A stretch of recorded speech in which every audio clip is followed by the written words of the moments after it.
Capítulo 2, verso 1 al 14 vamos a leer. Cuando lo tengas pueden decir un amén. Efesios capítulo 2, verso del 1 al 14 vamos a leer. Aprovecho que si en la semana no lees tu Biblia, bueno, pues hoy la vamos a leer, ¿verdad? ¿Cuántos la tienen? Gloria a Dios. Vamos a dar lectura, dice la palabra de Dios, en el nombre del Padre, del Hijo y del Espíritu Santo.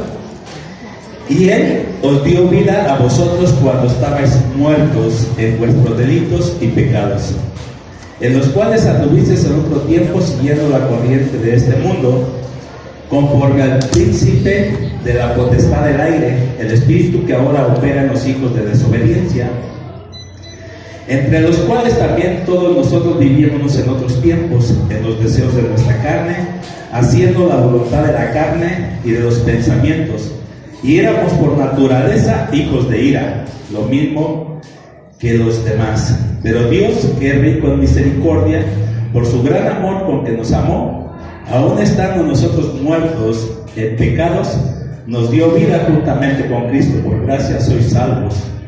Y juntamente con Él nos resucitó, y asimismo nos hizo sentar en los lugares celestiales con Cristo Jesús, para mostrar a los siglos venideros las abundantes riquezas de su gracia y su bondad para con nosotros en Cristo Jesús.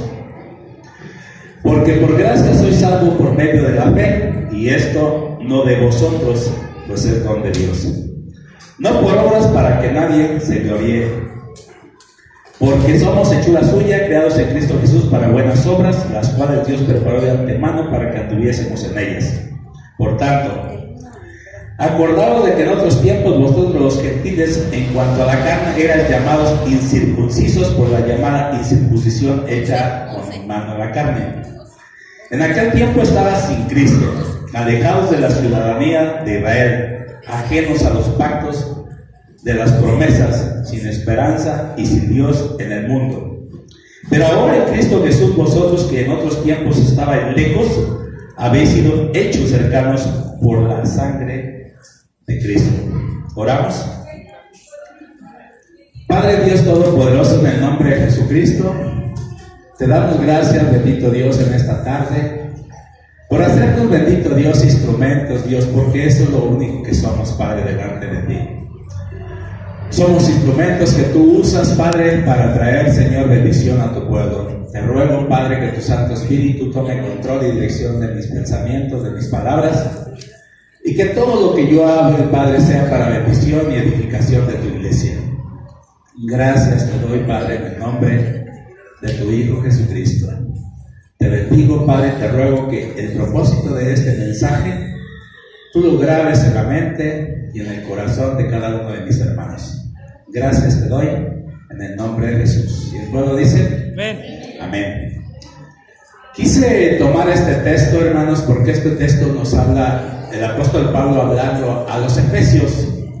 La iglesia de los efesios, hermanos, era una iglesia gentil.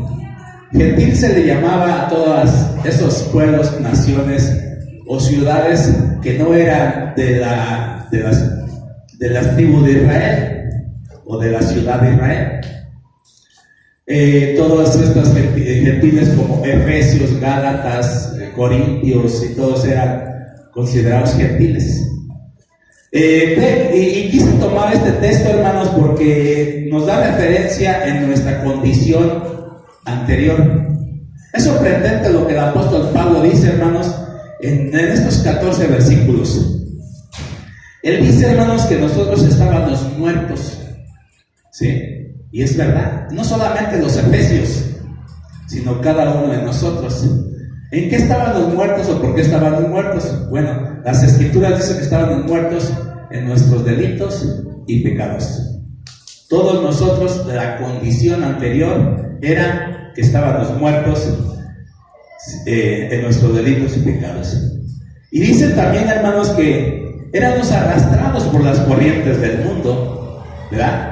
Que todos éramos arrastrados por las corrientes del mundo. Y también dice que éramos guiados por los deseos de nuestra carne. O sea que éramos gente mundana y gente carnal, porque éramos arrastrados medio de qué?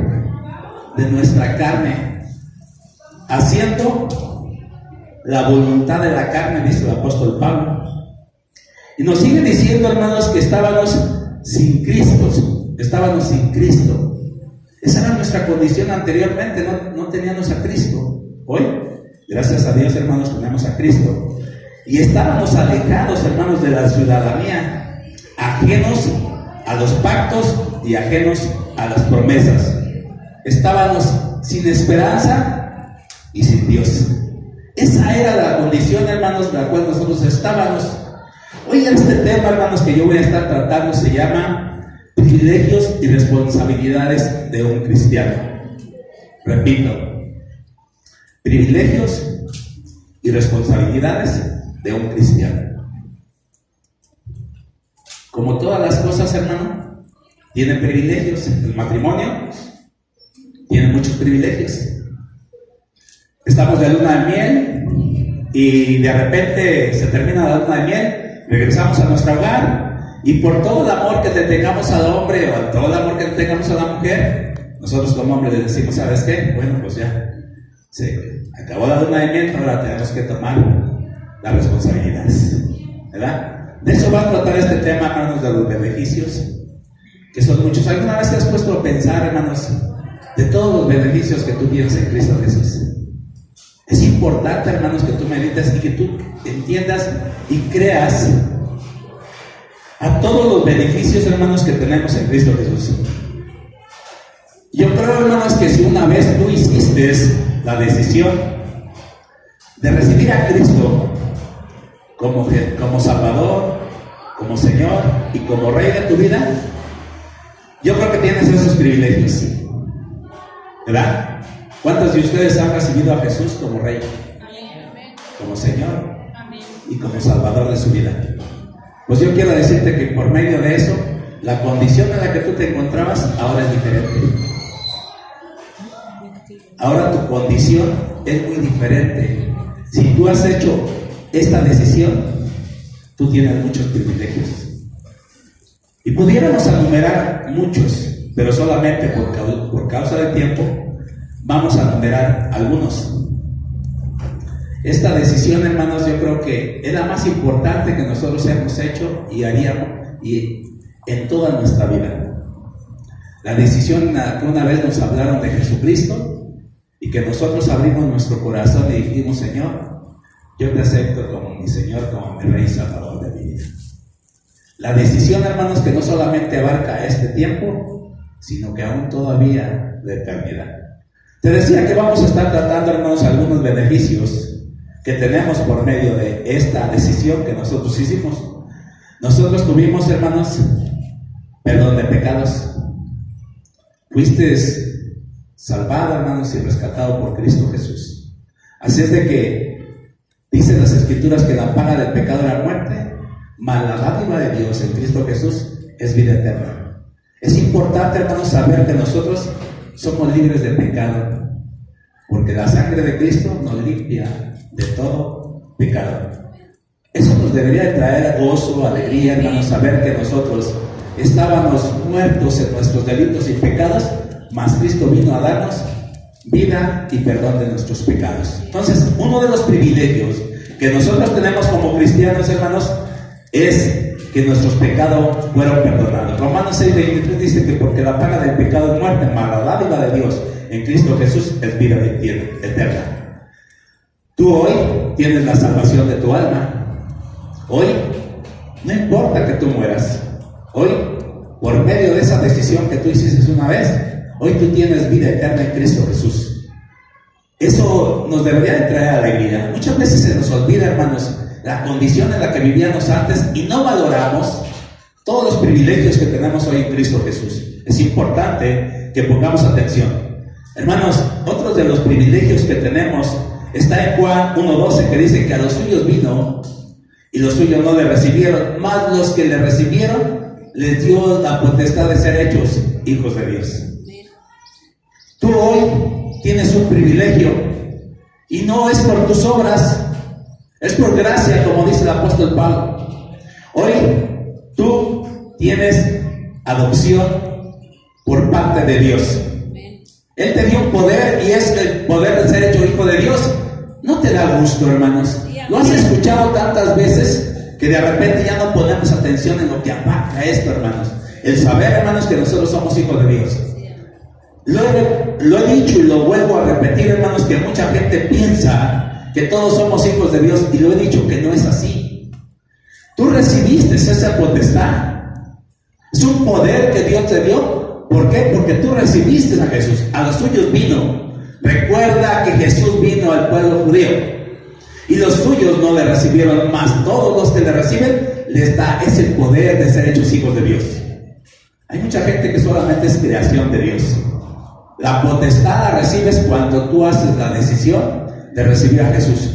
¿No te da gusto, hermano, saber que tú eres un hijo de Dios? Sí, amén. Hermanos, yo veo que hay gente que tiene algún familiar, hermanos, que tiene un nivel económico, y no, hombre, hermanos, se paran al cuello porque son hijos del presidente o de algún diputado. Y tú que eres hijo de Dios, hermanos, no valoras verdaderamente. Tanto se te ha repetido que ya no tienes el valor. Esa es la potestad, hermanos, que tú recibiste por parte de Dios. Gálatas 3:26 dice: pues ahora todos sois hijos de Dios por la fe en Cristo Jesús. Efesios 1:5: en el amor habiéndonos predestinado para ser adoptados hijos suyos por medio de Cristo Jesús. Ahora, hermanos, tú tienes otro privilegio, hermanos, que es la presencia del Espíritu Santo. Jesús dijo: y recibiréis poder cuando haya venido sobre vosotros el Espíritu Santo. Otros de los privilegios, de las bendiciones, de los beneficios que tú tienes por causa de esa oración, en el momento que tú hiciste esa oración, en ese momento dice que vino el Espíritu Santo y te selló como un sello de pertenencia. Y ahora el Espíritu Santo mora en ti. Ese es un privilegio, hermanos, que no todos tienen, pero que tú lo tienes. Tú tienes la presencia del Espíritu Santo. Y Jesús profetizó que cuando los apóstoles recibirían poder, cuando viniera sobre de ellos el Espíritu Santo. Hermanos, yo veo lo que los apóstoles eran antes. Apóstoles temerosos que dejaron en la cruz del Calvario a Jesús abandonado, y que después reciben ese poder, hermanos, de la presencia del Espíritu Santo, y ahora están dispuestos a morir por él, porque recibieron un poder. ¿El poder de qué? Del Espíritu Santo. Ese es uno de los privilegios, hermanos, que tenemos todos como cristianos. Ahora, otro de los privilegios, hermanos, que tú tienes ahora es que tú tienes comunión con Dios. La Biblia dice, hermanos, en Romanos 5:10 dice: porque si siendo enemigos fuimos reconciliados con Dios por la muerte de su Hijo, mucho más estando reconciliados seremos salvos por su vida. O sea, hermanos, nosotros dicen las Escrituras, conforme a Efesios capítulo 2, que nosotros estábamos separados de Dios. Mas ahora, hermanos, tenemos reconciliación por medio de Cristo Jesús. Y no solamente reconciliación, sino comunión. Pero no aprovechamos la comunión que tenemos, hermanos, como que tenemos temor, y como que todavía estamos en los tiempos antiguos donde le decía al pueblo a Moisés: ve tú y habla con Dios. Y nosotros desde aquí le lejecitos. Tú tienes, hermanos, ese privilegio de poder tener la comunión con tu Dios, porque Jesús hizo posible que tú, siendo enemigo, fueras reconciliado por medio del sacrificio de Jesús en la cruz. Tú tienes comunión con Dios. ¡Qué privilegio! ¡Qué privilegio es que yo pueda acercarme a Dios, hermanos, y que no sea rechazado!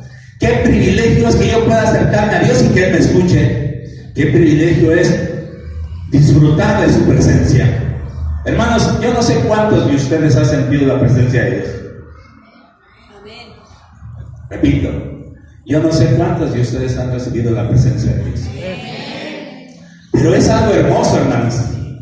Esos momentos en que tú no quieres que se terminen, esos momentos de comunión que pueden ser constantes, pero que tú no los aprovechas porque no los valoras. Aparte de eso, hermanos, los privilegios de los que tenemos, hermanos, son promesas promesas presentes y promesas futuras. Tú tienes muchas promesas de parte de Dios, por medio de Cristo Jesús. Tienes infinidad de promesas, hermanos, aquí en la tierra. ¿Has una vez puesto a meditar cuántas son las promesas? Según los estudiantes, dice que tenemos más de 30,000 promesas de parte de Dios. Y todas son para ti. Hermano, todo esto no es de nosotros. Tenemos promesas, hermanos, no solamente presentes, sino futuras. Nosotros, dice el apóstol Pablo, que tenemos la promesa de que esperamos cielos nuevos y tierra nueva. De que un día vamos a estar en la presencia de Dios eternamente. Eso, hermanos, vale la pena. Vale la pena, hermanos, valorar. Tú tienes herencia, según Gálatas 4:7, dice así que ya no eres esclavo, sino hijo. Y si hijo, también heredero de Dios por medio de Jesucristo. Tú eres heredero de Dios. Dios tiene una herencia, hermanos. Y esa herencia, hermanos, la obtuvimos por medio de la muerte de Cristo Jesús. Porque era necesario que alguien muriera para poder dejar testamento. Y tú sabes que hay un Nuevo Testamento que dice que hay un beneficiario. ¿Por la muerte de quién? Por la muerte de Cristo Jesús. Tú eres beneficiario de muchas cosas. Y no te has dado cuenta. Dice el apóstol Pablo a los Gálatas que aunque somos herederos y no hemos podido tomar nuestra herencia porque somos niños, aún no somos capaces y se nos ha puesto un tutor. Pero tú eres heredero. Solamente es cuestión de que tú madures, consideres de lo que tú eres heredero para que tomes tu herencia. ¿Te recuerdas que aquí en la tierra hay gente que no puede tomar su herencia hasta la mayoría de edad? En las escrituras, espiritualmente hablando también, muchos de nosotros no podemos tomar nuestra herencia porque todavía no somos capaces, somos niños. Pero hablaba yo, hermanos, de todos estos privilegios que no ponemos atención, pero decía yo que si tú has recibido a Jesús como Rey, como Señor y Salvador de tu vida, también tienes responsabilidades. Y de eso me quiero enfocar un poquito más.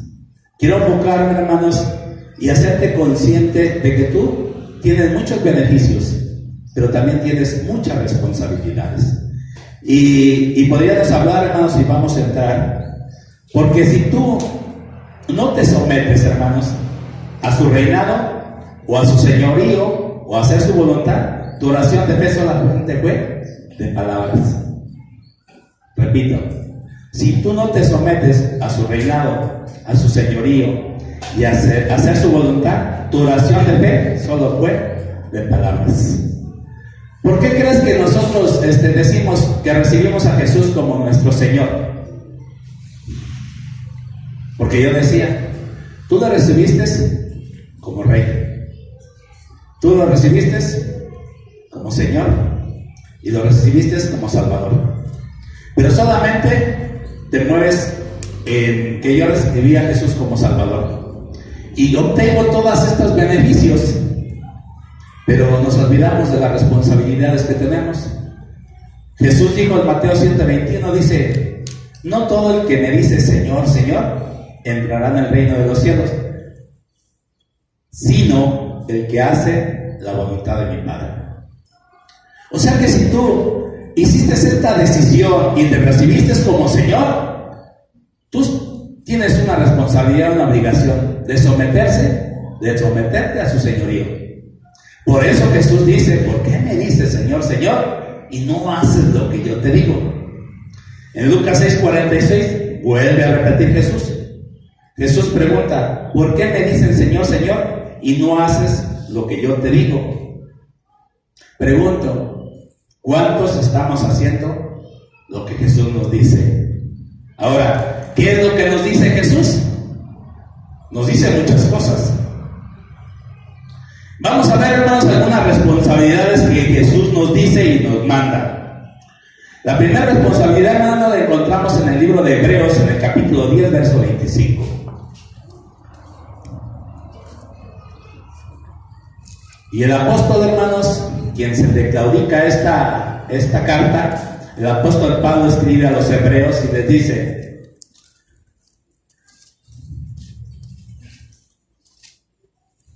¿qué dice?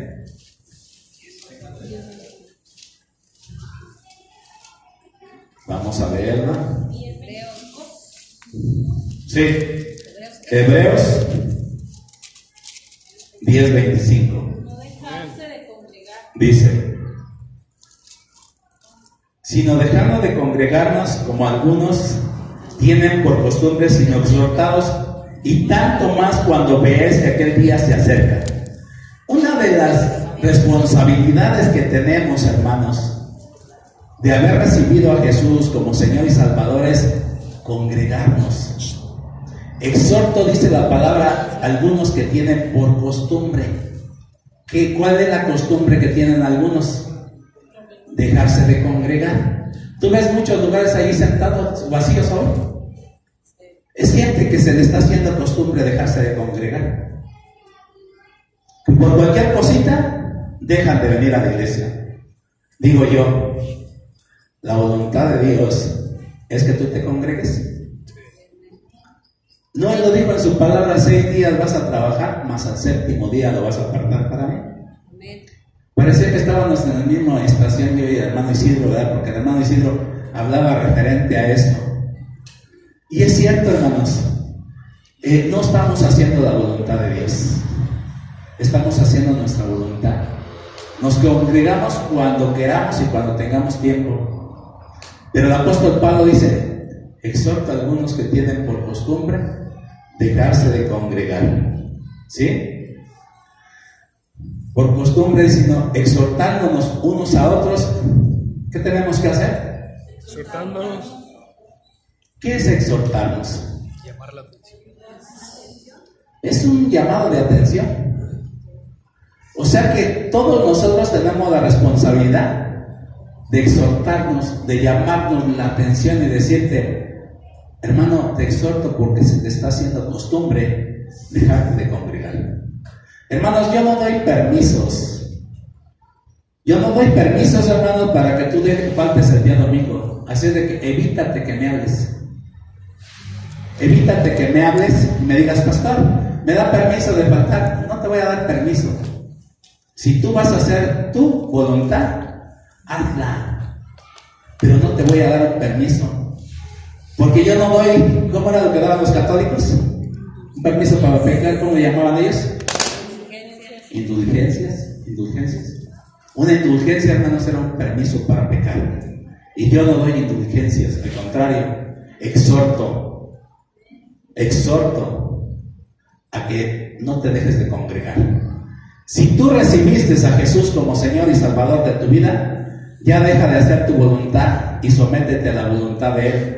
Y la voluntad de Él es que te congregues. Y si no se congregan, hermanos, tú tienes la responsabilidad de exhortarlo. Hermano, no hay ninguna justificación. Les repito, no hay ninguna justificación que te justifique en que tú te dejes de congregar el domingo. Es una responsabilidad que como creyente tú tienes. ¿Por qué? Porque si recibiste a Jesús como Señor, tienes que someterte a su señorío. Segunda responsabilidad la encontramos en 1 Tesalonicenses 4:3. 1 Tesalonicenses 4:3. Voy a esperar que tú encuentres la cita para que no vayas a pensar que pues, no es el pastor. Recuerda que el apóstol Pablo está hablando a las iglesias, y la iglesia, tú no tienes una carta específicamente que diga dirigida a la iglesia, esa es mi esperanza. Pero Pablo, en cada carta que él manda a las iglesias, la está mandando a ti. Y en esta carta dice 1 Tesalonicenses 4:3: pues la voluntad de Dios es que vuestra santificación. Tu responsabilidad, hermanos, es santificarte. Te da una ordenanza a Dios y te dice: sed santo. Y te da la forma y dice: ¿cómo? Como yo soy santo. Entonces la iglesia, hermanos, no puede vivir más. Anteriormente estabas muerto en tus delitos y pecados y fuiste salvo por gracia. Pero el apóstol Pablo dice: ¿qué? pecaremos para que la gracia abunde, dice, de ninguna manera. Tú tienes la responsabilidad de ser santo. Ser santo, hermanos, es que tú te tienes que apartar de todas las cosas que no son agradables delante de Dios. Ese es tu trabajo y tu responsabilidad. Tú no puedes vivir, hermanos, como cristiano, viviendo constantemente en pecado. Si tú recibiste a Jesús como Señor y Salvador de tu vida, tu responsabilidad es santificarte. Tercera responsabilidad la encontramos en Filipenses 12:15. Va de la mano juntamente con la santidad, hermanos. Por eso quise llevar esta secuencia.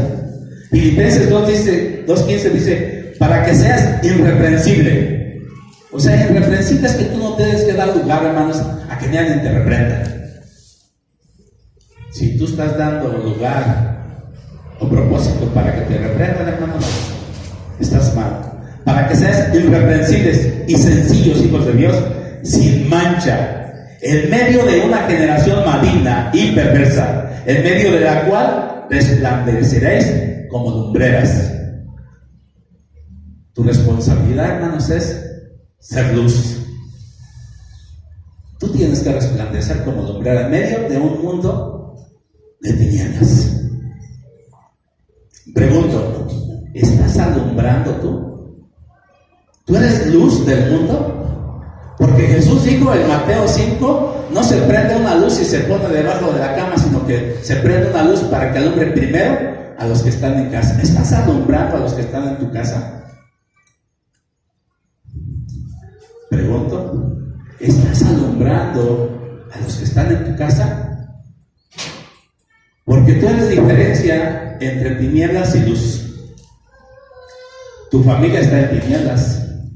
Y tú eres la luz que Dios puso e introdució a tu casa para que tú alumbres primeramente a los que están en casa. Y luego dice, así alumbre vuestra luz delante de los hombres, delante de todos los que te ven. ¿Para qué? Para que vean tus buenas obras y glorifiquen a vuestro Padre que está en los cielos. ¿Sabes que tú eres el culpable de que muchos no glorifiquen a Dios? ¿Y sabes por qué? Porque eres luz y no estás alumbrando. No está viendo nadie, la gente, tu esposo, tu esposa, tus hermanos, tus madres, tu padre. Y quizás muchos les dicen, ¿eso es lo que te enseñan en tu iglesia? ¿A comportarte de esa manera? La responsabilidad de un cristiano, hermanos, es alumbrar. Y tu luz tiene que alumbrar en medio de este mundo que está en oscuridad. Cuando la luz llega, las tinieblas se van. Y tú eres la luz del mundo. Una vez Jesús se dio ese título, dijo, yo soy la luz del mundo. Pregunto, ¿Jesús alumbró? ¿Jesús alumbró? Sí. Todo el que se acercaba a él era alumbrado. Y ahora Jesús te dice, tú eres la luz del mundo. Pregunto, ¿estás alumbrando? Porque tú estás en una escuela, tú estás en un trabajo, tú estás en la calle, tú tienes la responsabilidad de alumbrar. Y si no estás alumbrando, entonces no estás haciendo la voluntad de Dios, estás haciendo tu voluntad. Esa es una de las responsabilidades de todo cristiano. Que tu casa vea algo diferente en ti. Que verdaderamente diga, sí cambió. ¿Quién sabe qué le hicieron en esa iglesia? Pero es otra persona. ¿Sabes que otro de los beneficios que tenemos por medio de Cristo Jesús es de que nos hizo nuevas criaturas? ¿Verdad? La gente tiene que decir, este es diferente. Pero si no es así, hermanos, entonces tú no estás haciendo la voluntad de Dios, sino que estás haciendo tu voluntad. La cuarta responsabilidad la encontramos en Marcos 16:15. Es Jesús quien está hablando y está dando una ordenanza, está dando un mandato y dice, y les dijo, id por todo el mundo y predicar el evangelio. Otra de tus responsabilidades, hermano. No va a venir un ángel, no van a venir los muertos, no va a venir Moisés ni Elías a predicar el evangelio. Esa es una encomienda que Jesús te ha dado a ti. Si tú recibiste a Jesús como Señor y Salvador de su vida, entonces esta es una responsabilidad que tú tienes. Ir y predicar el Evangelio. Pregunto, ¿cuánto hace que tú no predicas el Evangelio a una persona? ¿Sabes que yo conozco a gente, aquí tengo 12 años trabajando, y en esos 12 años nunca siquiera se han ganado nada por la predicación del Evangelio? Aunque sabemos que Jesús es el que transforma, pero por medio de la predicación del Evangelio. Pero si tú no predicas, dice la palabra, ¿cómo se van a convertir si no hay quien les predique? ¿Tú estás predicando el Evangelio? Porque esa es una responsabilidad tuya como cristiano. Qué bonito es, hermanos, que en el matrimonio podamos disfrutar de todos los beneficios, pero que no tengamos responsabilidades. Qué bonito es que en la empresa donde trabajamos podamos disfrutar de todos los beneficios que nos da la empresa, prestaciones, aguinaldo, vacaciones, pero las responsabilidades como que no nos gustan. Pero tenemos responsabilidades si somos hijos de Dios. Él nos da una encomienda y la encomienda es ir y predicar el Evangelio. ¿No estás predicando? ¿O te avergüenzas de Cristo? ¿Eres de la secreta? Que tienes 1 año, 2 años trabajando, ni siquiera la gente se ha dado cuenta de que tú eres cristiano. Ni estás alumbrando, ni estás predicando. Estás mal, hermanos. Tristemente estás mal. No estás haciendo la voluntad del Padre, sino estás haciendo tu voluntad. Hay mensajes que no nos gustan, y este tipo de mensajes son uno de ellos. Pero hay alguien que tiene que decirte y la obligación es mía. Hermano, tienes que acercarte a Dios y decirle, Señor, perdóname. ¿Sabes por qué Jesús dice que debemos estar orando? Para que no se haga mi voluntad, sino la voluntad de Dios. ¿Y sabes qué? Como no oras porque la voluntad de Dios se haga en ti, haces la voluntad tuya. Tú haces lo que tú quieres. No estás bajo la voluntad de Dios. En Mateo 28, 19 nos dice, por lo tanto, ir de hacer discípulos. O sea, va de la mano, hermanos. Esto de predicar el Evangelio, tenemos que ir a hacer discípulos. No solamente predicarles del Evangelio y abandonarlo, sino que darle seguimiento. Ir de hacer discípulos. ¿Cuántos discípulos tienes tú? Pregunto, ¿cuántos discípulos tienes tú? No quiero poner nombres, pero sí le puedes decir, si le pregunta a Pancho, o pon tu nombre y respóndele a Dios. ¿Cuántos discípulos tienes tú? ¿A cuántos estás discipulando? Porque es imperativo. Es imperativo el mensaje que Jesús está dando. Ir. No te está diciendo si quieres, te está dando un mandato. Ir y hacer discípulos. Enseñándoles que guarden todas las cosas que yo os he mandado. Eso es lo que Jesús dice. De veras, te pregunto yo, ¿tú recibiste a Jesús como Señor? ¿De veras? Porque Él te puede decir, ¿por qué me dices Señor, Señor, y no haces lo que yo te digo? Entonces Jesús no es tu Señor. Tu Señor eres tú. Porque tú estás haciendo lo que tú quieres y estás haciendo tu voluntad, no la voluntad de Dios. Jesús sí sabía. Y Él decía una palabra, dice, yo no he venido a hacer mi voluntad, sino la voluntad del que me envió. Él sí sabía para qué había sido enviado, y Pablo era otro que sabía que había sido llamado para predicar el Evangelio. Y decía, ay de mí si no predico el Evangelio. Gente que sí sabe, pero parece que tú no sabes que tu responsabilidad es predicar el Evangelio y hacer discípulos. Pregunto, ¿de veras recibiste a Jesús como tu Señor? Tu silencio dice mucho. En Ezequiel capítulo 33, verso 1, hermano, nos dice la palabra de Dios el deber de la atalaya. Y aquí, hermanos, dice que una atalaya, hermanos, estaba puesto en un monte y estaba supervisando cuando había peligro. Y Dios le dice, la ley de la atalaya era, hermanos, de que si él veía peligro y no tocaba la trompeta y persuadía al pueblo, entonces La muerte de todos ellos, hermanos, era consecuencia y se le claudicaba a la atalaya. Pero si la atalaya veía peligro y tocaba la trompeta y avisaba al pueblo, entonces era libre de toda culpa. Tú eres una atalaya, espiritualmente hablando. Tú tienes la responsabilidad de predicar el evangelio y si la gente no se percibe, no es tu problema. Tú ya le predicaste. Así como la atalaya tocó la trompeta, no se persuadió. Pero si no es así, hermanos, entonces tú te enfrentarás delante de tu Señor y te tomará cuentas. Porque tienen muchos privilegios, pero también tienen responsabilidades. Tenemos que pedirle a Dios y decir: Señor, ayúdame. Tenemos un mandato, una comisión de parte de Dios. Se nos da dado una palabra, hermanos, que predicar, que es el mensaje de arrepentimiento. El mismo mensaje que alguna vez tú escuchaste a la voz de algún hermano que fue obediente, que sí sabe que tiene que predicar el evangelio porque es una responsabilidad que él tenía como cristiano. Tú recibiste un ministerio que es el ministerio de la reconciliación. Decía yo que todo el mundo está separado de Dios, pero vimos reconciliados, y tú tienes un ministerio que es el ministerio de la reconciliación. Tú tienes un mandamiento: ir y predicar y reconciliar al mundo para con Dios, porque son enemigos de Dios.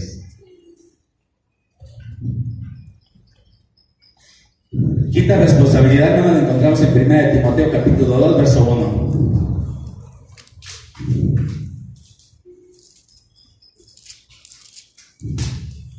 Primera de Timoteo capítulo 2, verso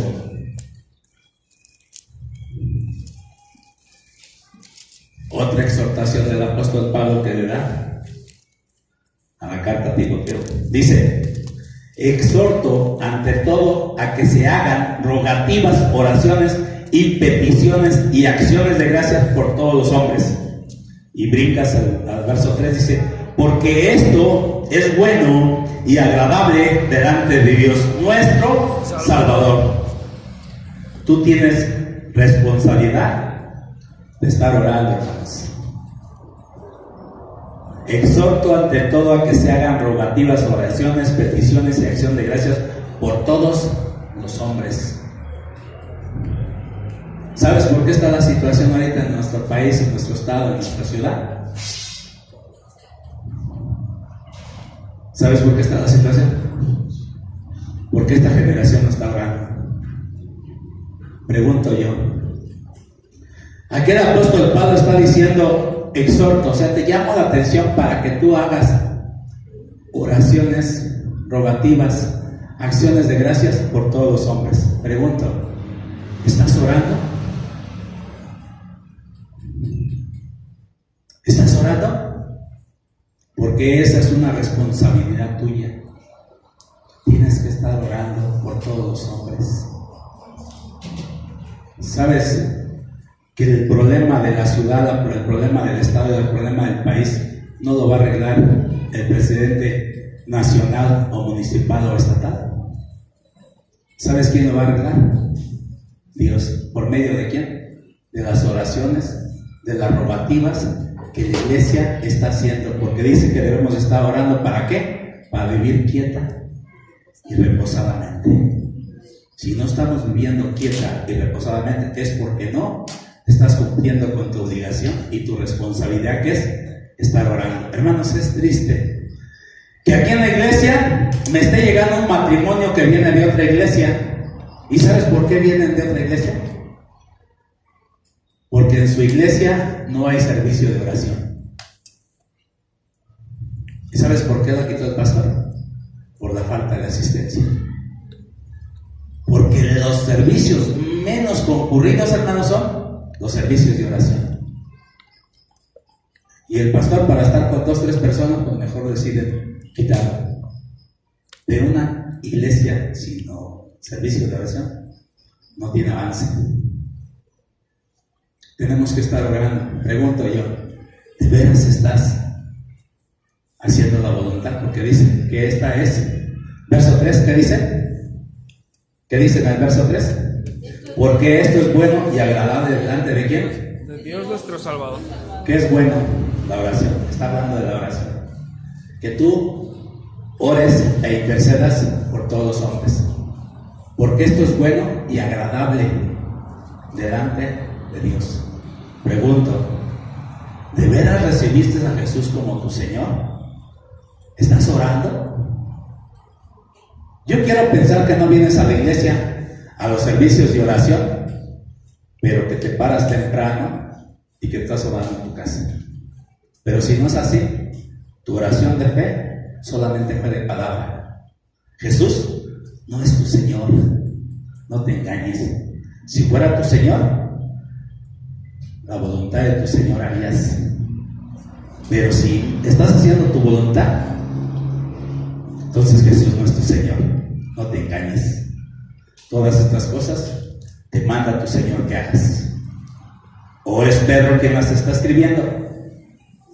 ¿Quién me estás mandando esta carta? Exhorto a que se hagan oraciones rogativas de oración, petición y acción de gracias por todos los hombres. Tu mamá, tu papá, tus hermanos no están en la iglesia. La oración, ¿sabes que tú tienes el poder y que cambia las cosas?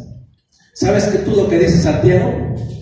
Que la oración del justo, tú fuiste justificado no por tus obras, sino por gracia, por medio del sacrificio de Jesús. Y tú eres justo delante de Dios. Y la oración de un justo puede mucho. Pero Dios está esperando que tú te convoques a estar orando por tu esposo, que no es cristiano, a estar orando por tus padres, que no es cristiano, a estar orando por todos los hombres, por todos los hombres. Llámese y pon el nombre que tú quieras. Pregunto, ¿verdaderamente Jesús es tu Señor? ¿O estás haciendo tu voluntad? Porque todas estas responsabilidades son tuyas y son para ti. Sexta responsabilidad la encontramos en Hebreos 12:28. Hebreos 12:28 nos dice una responsabilidad, hermanos, en la cual todos somos llamados. ¿Y sabes cuál es la responsabilidad? El servicio a Dios. En el Antiguo Testamento yo les he leído que el pueblo de Dios fue librado. ¿Para qué? Dice, le dijo Dios a Faraón: deja ir a mi pueblo para dos cosas, para que me haga fiesta y para que me sirva. ¿Sabes para qué fuiste llamado tú? Para servir a Dios. Dice Hebreos 12:28, así que recibiendo nosotros un reino. ¿Qué recibiste? Un reino. Un reino, ¿verdad? ¿Dónde reinas tú?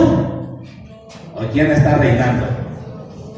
Pregunto, ¿de veras está reinando Dios en tu vida? ¿De veras?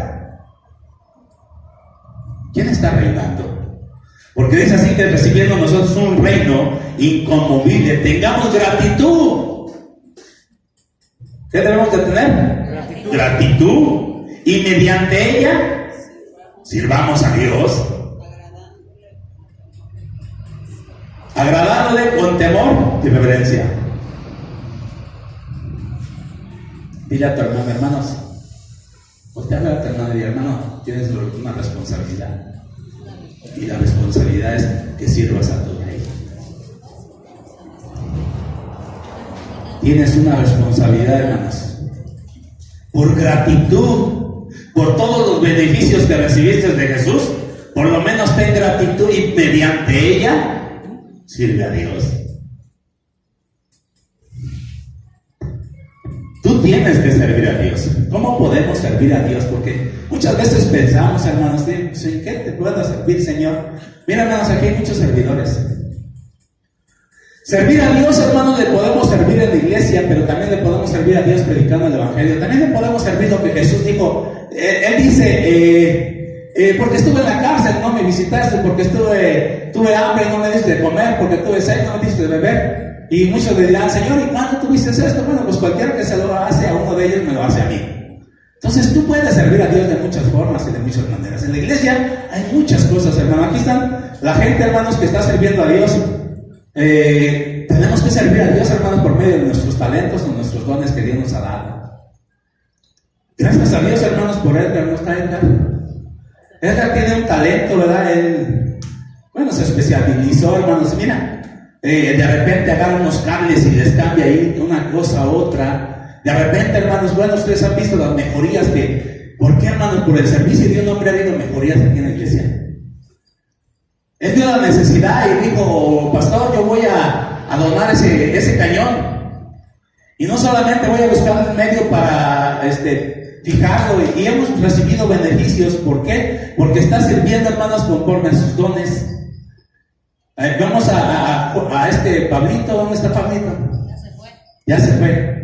Bueno, Pablito también, mira, él tiene también sus dones, hermanos, y cuando hace falta algo que se descompone de los ventiladores, pastor, ese ventilador se pegó, ya no está sirviendo, me lo voy a llevar y lo voy a arreglar. Eso es un servicio a Dios, hermanos, porque esta es la casa de ¿quién? La casa de Dios. Podemos servir a Dios con muchas formas, hermanos, muchas formas, pero tenemos que servir a Dios. Vemos, hermanos, que algunos tienen el talento de música, o el don de música, o el ministerio de música, ¿verdad? Y vemos aquí a un grupo, hermanos, de gente que está sirviendo a Dios. Y que no es fácil, hermanos, porque tienen que estar ensayando y tienen que estarse preparando, y nosotros somos beneficiarios por el don, por el talento de cada uno de ellos. No menciono su nombre por no olvidarme de alguno y que se vaya a sentir, pero bueno, ahí tenemos a Alejandro y a Roberto. Hoy a los guitarristas, a Sablito y a Juliancito, a Ever, a las coristas, Martín, y todos. ¿Cuántos se deleitan, hermanos, por el don de Martín, por el sofá? Por un talento, hermanos. Tú tienes un talento, hermanos, mínimo tú tienes un talento. Vemos a Isidro, hermanos, él como maestro, hace ratito dio su enseñanza. Él es maestro secular y maestro de escuela dominical, hermano espiritual. Una bendición. Podemos servir con nuestro talento. Todos fuimos llamados para servir. Somos un cuerpo en Cristo Jesús, y yo creo que Jesús no dijo: esta parte del cuerpo va a ser inmóvil. Tenemos una cabeza, ¿verdad? Y la cabeza es Cristo. Pregunto, ¿de veras Cristo es la cabeza de tu vida? Hay muchas cosas que hacer en la iglesia. Tú puedes, hermanos, servir a Dios no solamente con tus dones, con tus talentos, con tus bienes. Dice la Biblia: honra a Jehová con tus bienes. En la iglesia hay necesidades, hermanos, hay necesidades económicas, hay necesidades espirituales. Hay gente que tiene el don, hermanos, de interceder, y que puede hacer un clamor e interceder, hermanos, por las diferentes necesidades en la iglesia.